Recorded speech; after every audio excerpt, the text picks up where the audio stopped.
দেখলাম যে নওশাদ সিদ্দিকী ভাঙড়ের বিধায়ক তিনি নবান্নে গিয়েছিলেন। নিন্দুকেরা এবং কিছু ঘনিষ্ঠ মহলে বলছেন যে তিনি হয়তো তৃণমূলে জয়েন করতে পারেন। কি আপনি যদি করেন ভাই? দেখেন, সে পশ্চিমবাংলার অভিভাবিকের কাছে যেতে পারে, তার যে কোনো উনি বলছে ভাঙড়ে ওনার এমএলএ থেকে নাকি টাকা খরচা করতে দেওয়া হয়নি। উনি 5 বছরে 3.5 কোটি টাকা পেয়েছে, সেটা খরচা করতে দেওয়া হয়নি। এটার বাচ্চা ছেলের মতন কথাবার্তা বলেছে বলে আমি মনে করি। দেখেন, একটা কথা বলি, আমি এমএলএ, আমি খরচা করতে দেওয়া হবে না কেন? কিসের জন্য? যদি না দেওয়া হয় কে এর জন্য? মুখ্যমন্ত্রী দায়ী কেন? ডিএম, এসডিও, বিডিও করবে, তাদের জন্য কোর্ট তো খোলা আছে, সেখানে যে বলতে পারে। তা বাংলার মানুষ আশঙ্কা করছে। আর এটা মানে এই মমতা ব্যানার্জি, মুখ্যমন্ত্রী মমতা ব্যানার্জির দলটা হচ্ছে হিন্দু মুসলমান সবাইকে নিয়ে চলার দল। তো আমার মনে হচ্ছে আপনারা 26-এ দেখতে পাবেন এদের খাতায় নাম লিখে 30 থেকে 35 লক্ষ মানুষ গিয়েছিল। আমরা দেখেছিলাম যখনই এই পশ্চিমবাংলা তথা ভারতবর্ষের বিভিন্ন ধর্মস্থানে কোনো অনুষ্ঠান হয়, সেই সব ধর্মস্থানে সরকার থেকে কিছু সাহায্য দেয়, রাজ্য কেন্দ্র। ফুটবল শরীফে তেমন কিছু অবশ্যই দিয়েছে। 34 বছরের বামপন্থী সরকার ছিল, লক্ষ লক্ষ মানুষের জন্য, 30 থেকে 35 লক্ষ মানুষের জন্য একটা আলোর ব্যবস্থা করে নেয়, একটা টয়লেটের ব্যবস্থা করে নেয়, একটা পানির ব্যবস্থা করে নেয়। তো এই সরকার ক্ষমতায় আসার পরে ফুরফুরা শরীরে অনেক উন্নয়ন করেছে, অনেক করেছে। একটা মানুষ হিসেবে আমি সত্য কথা বলছি, যতটা দরকার ততটা না হলেও অনেক করেছে, এটা আমি 100% বলতে পারি। আপনি বলছিলেন যে 25 কোটি টাকা খরচ হয়েছে, বলছিলেন 25 কোটি। আপনি বলছিলেন যে না আমি 25 কোটি বলিনি। আপনি বলছেন যে 5 কোটি টাকা খরচ হয়েছে, বাকি সব না, এই কথা বলিনি আমি। আমরা শুনেছি। না, আপনি আগে শুনেছেন। এটা আগের গুলো এখন দিচ্ছে, বুঝলেন তো, আগের গুলো এখন দিচ্ছে। আপনি কতটা সন্তুষ্ট? না, আমরা অনেক সন্তুষ্ট, অনেক সন্তুষ্ট। মানে পশ্চিমবাংলার মুখ্যমন্ত্রী মমতা ব্যানার্জি এবং ববি হাকিম সাহেবের যা ফুরফুরা সাহেবের দিকে লক্ষ্য আছে, এটা অতুলনীয়। কিন্তু আমরা এমন একটা মানে এমএলএ পেয়েছি যে এমএলএ সবসময় ওই মুখে পাউডার দিয়ে ঘুরে বেড়ায়। ফুরফুরা শরীফের জন্য 14 বছরে 14 টাকা ফুরফুরা দরবার শরীফের জন্য খরচা করেন। বিশালে সব 3 দিনে আপনি আরবিয়ান কায়দায় ইফতারি করেছেন। আল্লাহর রাস্তে আমি একদিন খেয়েছি। মাশাআল্লাহ, খুশি তো? হ্যাঁ, আল্লাহ করিয়েছেন। সবাই প্রথম দিনটা একটু অসুবিধা হয়েছে, তারপর 2 দিনের কোনো অসুবিধা হয় না। আর কিছু মুনাফেক আছে, তো তারা তো সমালোচনা করেই যাবে, তাদের কাজই। একজন বলছিল ফুরফুরা শরীফে ওই মানে নিশা করে কারণ আমি নাকি স্লোগান দিয়েছে। মানে যিনি বলছেন তাদের কাছে প্রশ্ন, যাদের নামে স্লোগান দিয়েছে তারা তো এরকম করে পাঠায়নি তো। ওরা একদল বেরিয়ে এই অমুক সাহেব মুর্দাবাদ মুর্দাবাদ মুর্দাবাদ করছে, ওরাই পাঠিয়ে দিয়ে মানে চাইছে আমাদের নামে এরকম বলছে। এসব প্ল্যান মাফিক।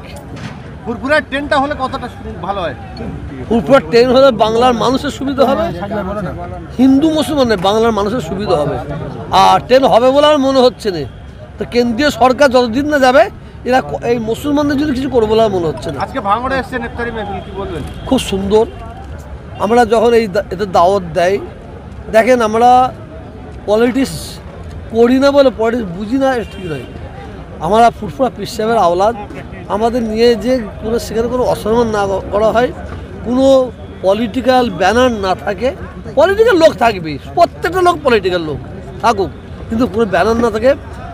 শওকত সাহেব, মাননীয় এমএলএ শওকত সাহেব এবং শুভ ভাই খুব সুন্দর অ্যারেঞ্জমেন্ট করেছে। আমার সবচেয়ে ভালো লেগেছে এখানে একটা বিনা টুপিওয়ালা আমি একটাও দেখিনি, একটাও বিনা টুপিওয়ালা। তো ভাঙড়ের মানুষকে আমি বলবো, আপনারা ভাই মিলেমিশে থাকুন। ভাঙড়ে যে আগে যে অরাজকতা, গার্জেনবিহীন, আমি পশ্চিমবাংলার মুখ্যমন্ত্রীকে বলবো ভাঙড়ে গার্জেন নেই, ভালো গার্জেন দিতে হবে।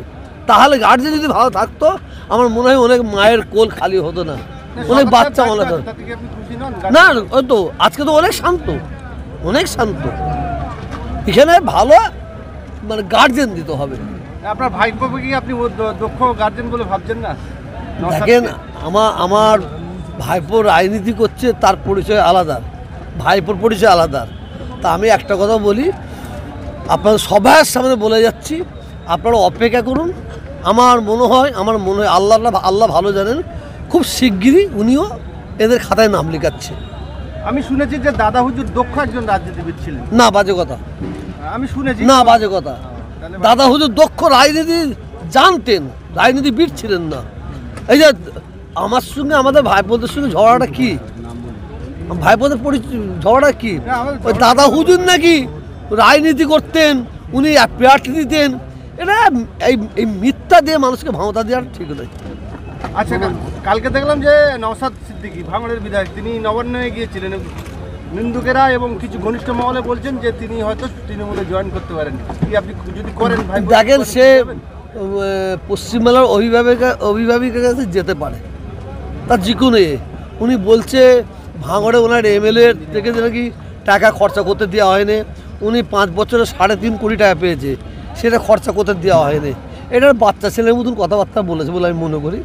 দেখেন, একটা কথা বলি, আমি এমএলএ, আমি খরচা করতে দেওয়া হবে না কেন? কিসের জন্য? যদি না দেওয়া হয় কে এর জন্য? মুখ্যমন্ত্রী দায়ী কেন?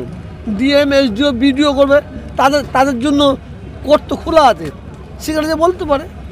তা বাংলার মানুষ আশঙ্কা করছে।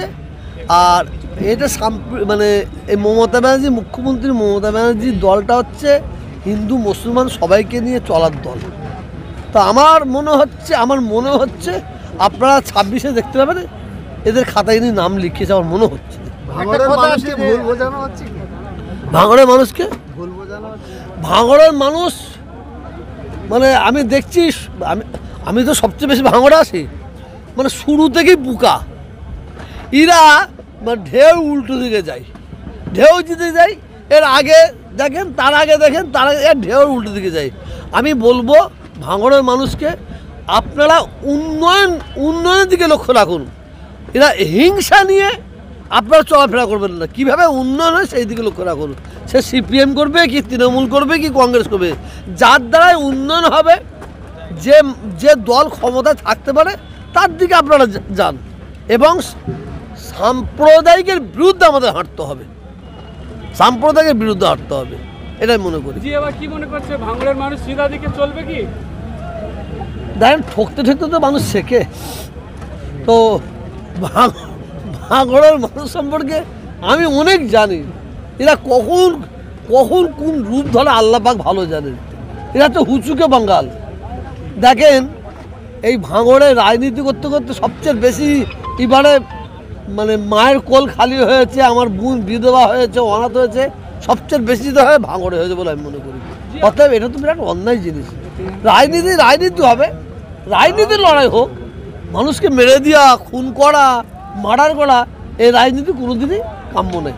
আমরা দেখেছি যে ট্রেনে এক ভদ্রলোককে তার নাতির বয়সে একজন যুবতী তাকে থাপ্পড় মেরেছে, অপমান করেছে।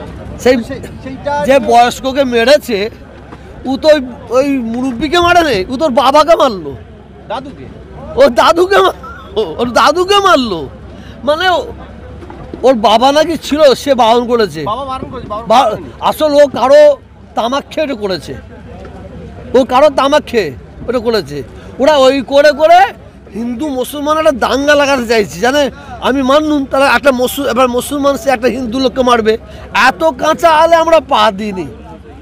আমরা শোনেন, ধুনে দিতে পারি, একদম পঙ্গুপাল মারা করতে পারি।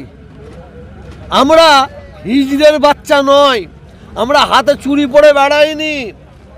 একটা মারলে আমরা 5টা মারতে পারি, সে হিম্মত আমাদের আছে। কিন্তু আমরা কোনোদিনই মারবো না, কারণ আমরা দেশের আইনকে সম্মান দিচ্ছি, দিয়ে যাব। সুকান্ত মজুমদার সেই ছাত্রীর পাশে দাঁড়িয়ে বলছে, তিনি একজন অধ্যাপক, উনি আমাদের আগুন জ্বালিয়ে দেবো, বাংলায় আগুন জ্বালিয়ে, উনি আগুন জ্বালিয়ে দেবে। উনি যে পেট্রোল নিয়ে আগুন জ্বালাবে, সেই পেট্রোল পাম্প নিয়ে আমরা বসে আছি, উনি জানেন।